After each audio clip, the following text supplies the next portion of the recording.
ሰላም ጽባቐተይ ብዘለኹምዎ ኮንኩም ነዛ ቪድዮ ትሪኡ ብምልእኹም ሰላምኩም ብዙሕ ትርፍ ይበለለይ።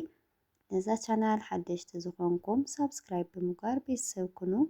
ነዛ ቪድዮ እውን ላይክ ብምግባር ጀምርዋ ማለት እዩ። ሰሙሓተይ ሎማዓንቲ ብምንታይ መፂኩም ኒአኹ? ያው ኣብ ዕዳጋ ሓሙስ ከምቲ ትፈልጥዎ ንኽልተ ሰሙን ዝኣክል ቀኒየ ነይረና። ሕዚ ገዛይ ወይ ከዓ መቐለ ንኽምለስ እየ ጉዕዘይ ዘጠቓልል ኣለኹ። ቅድሚኡ ግን እንቋዕ ንማርያ ጉንቦት ብሰላም ኣውፅሐኩም።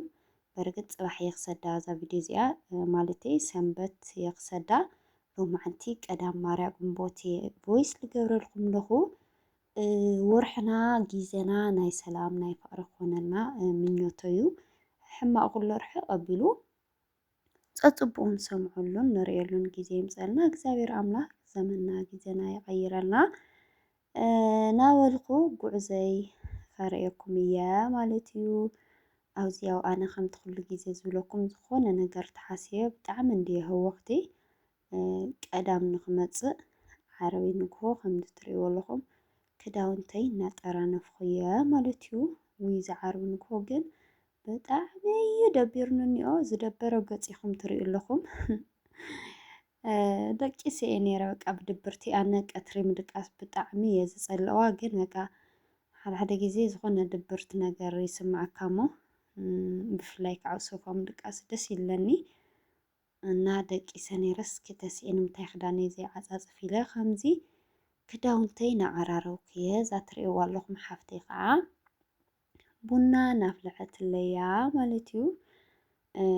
ያው ወዮ ገዛይ ግድፍ ኣቢሎ እዮ ከድስ ዝኾነ ነገር ስምዕ ይብለኒ ንምንታይ ይፈልጥንና። ዝሮ ዝሮ ትድቅሰሉ ኩሉ መደቀሲኻ ተዕርፈሉ ክሳዕ ዝኾነ ጊዜ ኩሉ ገዛኻ ብጣዕሚ ኢኻ ትፈትዎ። ዋላ እዛ ናይ መቐለ ገዛይ መደቀሲተይ እቲ ምስ በልኩስ ደስ ኢሉ ንስቑ ኢለዋ። ዝሮ ተዕርፈሉ መደቀሲ ኣነ ብጣዕሚ እየ ዝፈቱ ብዝሃለሲ መደቀሲተይ እንድሕር ደኣ ኮይና ብጣዕሚ እያ ደስ ትብለኒ ይብለኩም።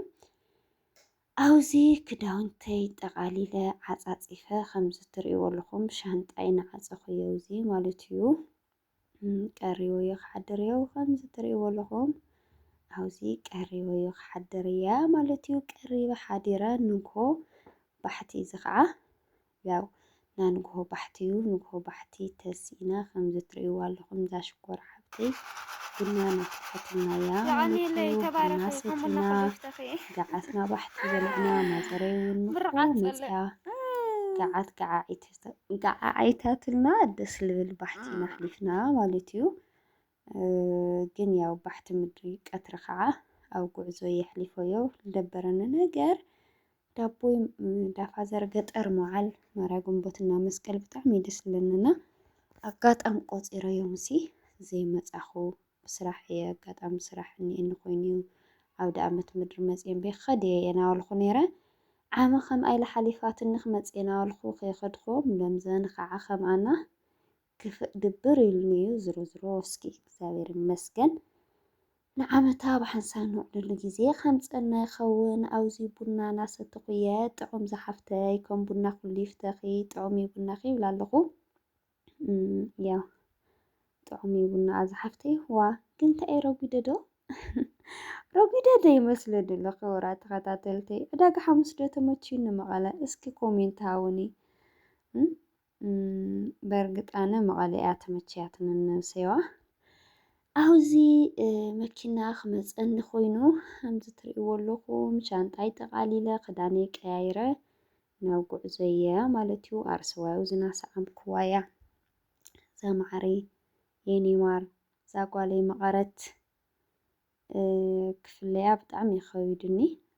ብፍላይ ከዓ ኣርሰዋይ መጀመርታ መቐለ ብጣዕሚ እያ ዝፀልኣ ነይራ። ብስሩ ከይርኣ እያ ኢላኒ ነይራ። ዝገርመኩም ነገር ዝኾነ ጊዜ ልምን የቢለያ በቃ ንባዓተይ እያ ወዲኣትንና ብጣዕሚ ይኸፊኡኒ ነይሩ። በቃ ኣርሱ ጓለይሲ ከምዚ ኢላ ካባይ ትፍለየሉ ጊዜ ክመፅእ እዩ ኢለ በቃ ሓሲበ ይፈልጥዋ ብፍፅም ማለት እዩ። ኣብ ስደት ንሃለኹ ንባዕሉስ በቃ ዓብያሲ ምሳይ ከይነበረትስ ናብ ዩኒቨርስቲ ክትኸድ እያ ተን ምሳይ ትነብረለን ጊዜታትስ ውሑዳት እየ እናበልኩስ ብጣዕሚ የስስዕ ነይረና ከምዚ ሕዚ ምስ ተፈላለና ግን ብሰዓቱ ንዓየይ ብጣዕሚ ይኸዊድኒ ነይሩ። በርግጥ ሕዝም ክፍእ ይብለኒ እንድዩ ግን ያው ባዕላ ከምቲ ሕዚ ባዕላ ኩላ ነገር ሪኣታ ሕዚ ክመፅእ ተዘይመፃኹ እያ ትብላ። መጀመርታ ግን ያው ከም ሓንቲ ወላዲት ብጣዕሚ ይኸፊኡኒ ነይሩ ካብ ዝብለኩም ላዕሊ ማለት እዩ። ብዝኾነ ኣብዚ ናብ ፋነየትን እያ በቃ ተመለሲ ካብዚ እናበልኽዋ ኖኖ ምሳኺ ተዘይመፃኹ ምሳኺ ክመፅእ እየ ኢላትኒ። ኣብዚ ጉዕዞና ቀፂልና መኪና መፅያትና እዛ ገዛይ ኣብ ወሰን ፅርግያ እያ ከምዚ ትሪእዎ ኣለኹም እዚ ናስፓ ስፓ ፋብሪካ ማይ መንገዲ ፅርግያ ኣብ ባዕላ እያ እዛ ገዛይና ኣብኣ ተፀቢና በዚኣ ጌርና ንከተማ ዕዳጋ ሓሙስ ንኸዲና ማለት እዩ። ሰፈርናም ከርእየኩም እያ ክሽዑ ዘይትፈልጥዎ ዳ ገብርኤልና ያው ዳ ገብርኤልና እናፈቐኩም እውን ሰፈርና እናፈቐኩም እውን ንእሽተይ ከርእየኩም እየ።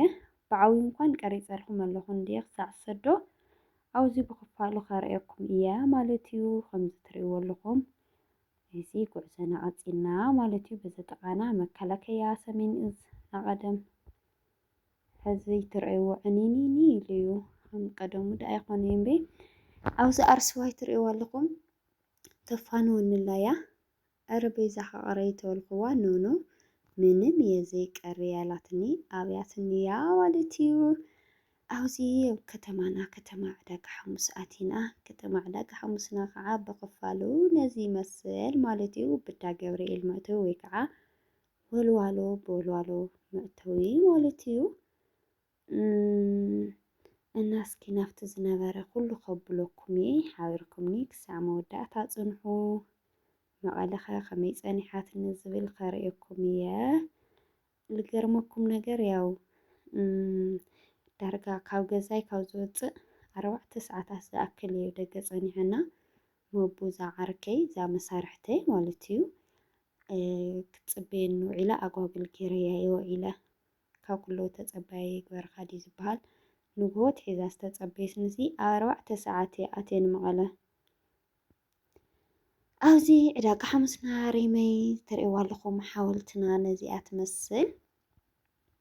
በዚ ጌርና ጉዕዞና ንቐፅል ኢና። ኣርስዋይ ኣብዚ ምሳየ እያ እኒኣ ኣረ ውረድ ኣርስዋይኒ ማር ተበልክዋ ንኖ ምሳኺ ክሳዕ ታሕቲ ንእሽተይ ሽኽድ ንእሽተይ ሺ ምናምን እናበለት ምሳያ እናመፀት ነይራ ብጣዕሚ የኸፊኡኒ በቃ እንድዒ ዝኾነ ነገር ተሰሚዑንዋ ግን ግዴታ ትምህርቲ ስለ ዘለዋ ትምህርቲ ወዲኣ ድሕሪ 2 ወርሒ ገለ ከምፃ ስለ ዝደለኹ እየ ትምህርታ ክትኣጓጉላ ኣይደለኹን እምበር ምሳኺ በቃ ከደ ኢላ በኽያ እያ ምሳኺ ተማልእኒ ኣብ ሰብ ጌርካ ዋላ ትሰድኒ ኢላትኒ። ግን ከምቲ ትፈልጥዎ ትራንስፖርት ሎሚ ከዓነ 2 መዓልቲ ቀኒኻ ንኽትኸድ ከቢድ እዩ። ብዝኾነ ዝመኪና ኣብዚኣ ሓንቲ ግዜ ፅንሓን ኢሉናሲ ንሕና ከዓ ኣርስዋይ ሒዘያ ከምዚ ትርእይዎ ኣለኹም ለስላሳ ሙኽጋብዘኪ እዛ መዓረ ኢለያ ኮፍ ኢልና ለስላሳ እናሰተና እናዋጋዕና እናተመኻኸርና ትምህርቲ ምስ ወዳእኺ ክወስደኪ እዛ ጓለይ እናበልክዋ እየ ማለት እዩ። ኣብዚ ሽፈር መፂኒ ምስ ኣርስዋይ እውን ተፈላሊና ጉዕዞና ቀፂልና ካብ ከተማና ከተማ ዕዳጋ ሓሙስ እናወፃና ኢና። ካብዚ ንታሕቲ ዘሎ ሰፈር ኣነ ተወሊደ ዝዓበኩሉ ሰፈር እዩ ማለት እዩ። መንደርና ወይ ከዓ ሃዳሙ ወይ ኣዳራሽ ወፂዎ ዘሎ ይመስለኒ ሕዚ ሓድሽ ስም ካብዚ ንታሕቲ ይሄው እነዚታት ዕዳጋ ሓሙስና ያው ንዓበይቲ እያ ነይራ ብፍላይ ኣብዚ ቅድሚ ኩነታት ዝነበረ ብዙሕ ነገር እናተስተኻኸለ ነይሩ ኢሎሞ ሕዚ እውን ትርእይዎ ኣለኹም ዕዳጋ ሓሙስ ፎቕ የብላ እንድያ ዝበልኩም ይኸው እዚ ፎቕ ኣይኮነን እዚ እንኳን ብወሰን እዩ እኒኦ ክንደይ ፎቓት እዩ ዘለዎ ዕዳጋ ሓሙስና ወይ ዝተወሰነ ክፋል እየ እናረአኹም እምበር ዕዳጋ ሓሙስና ዘናጥያ ይብለኩም። ኣብዚ ቻው ዕዳጋ ሓሙስ እናበልና ኢና እዚና መጨረሻ ገዛውቲ ናይ ዕዳጋ ሓሙስ እዩ በዚ ገፅ ማለት እዩ። በዚ ጌርና ናበይ ክወስደኩም ሰናይ ጉዕዞ ኢልና ሬመይ ገዲፍናያ ኣለኩም። ናይ ትራንስፖርት ነገር ግን መኣዚ መፍትሒ ክመፆ ገሪሙና እኒኦ ትራንስፖርት ሰማይ እኒኦ ክሳዕ ሕዚ እውን 1000 ቅርሺ እኒኦ ኣይቀነሰን። ብ1000 ቅርሺ ከይደ ብ1000 ቅርሺ እውን ተመሊሰኒ ኢኹ ኣብዚ መቐለ ኣቲናኒ ኢና መቐለ ማዕረይ መቐለ እውን ንፍቕ እያ እናበለትኒ ነይራ ብፍላይ ከዓ ዕዳጋ ሓሙስና ቁር እንድያ መቐለ ከዓ ከም ትፈልጥዎ ሙቐት እዩ ኣነ ከዓ ኣብ ሙቐት እዩ ነብሰይ ዝምችየኒ ይኸው ኣብዚ ድኽም ኢሉኒ እኒኦ ሓሲብኩምዎ ዲኹም 3 ሰዓት ዝኣክል ኣብ መኪና ኮፍ ኢለ 1 ሰዓት ዝኣክል ከዓ ኣብ ዝኾነ ቦታ እናተፀበኹ ማለት እዩና ኣብዚ ምስ መቡ ተራኺብና ከምዚ ትሪእዎ ኣለኹም መቐለ ኣትየ ምስ መቡ ተራኺብና ካብ መቡ ከዓኒ ዳ መቡ ቡና ሰቲና ምሳሕ በሊዕና ተጫዊትና ገሊና ኣኾርየያ እንድየ ምሸት ኣትየ ዝሮ ግን ያው ከም ዝበልና ኢልና ቡናና ሰታቲና ክንፈላለና ኣነ መቡ ገድፋየ ኣነ ከዓ ናብዛ ገዛይ ማዕረይ ኣብ ገዛይ ማዕረይ ኣትየ ድሕሪኡ ዝነበረ ኩነታት ከዓኒ ፅባሕ ሸር ክገብረልኩም እየ ይኸው እዚ ጌርና እዚ ናፋነየት እኒያ